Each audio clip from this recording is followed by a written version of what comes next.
ಜನುಮವೇ ಆಹ ದೊರಕಿದೆ ರುಚಿ ಸವಿಯಲು.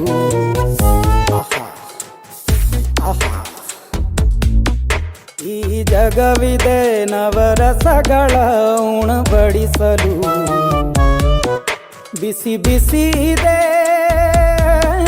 ಬಿಸಿ ಬಿಸಿ ಇದೆ ನಳಪಾಕ ದಿನ ದಿನ ನೂತನ. ಈ ಬಿಸಿಯುವಾರುವ ಮೊದಲೇ ಎಲ್ಲರ ಜೊತೆಯೇ ಮೆಲ್ಲುವ ಕಲೆಯ ಜೀವನ ಜನುಮವೇ. ಈ ಜನುಮವೇ ಆಹ ದೊರಕಿದೆ ರುಚಿ ಸವಿಯಲು. ಈ ಜನುಮವೇ ಆಹ ದೊರಕಿದೆ ರುಚಿ ಸವಿಯಲು. ಈ ಜಗವಿದೆ ನವರಸಗಳ ಉಣ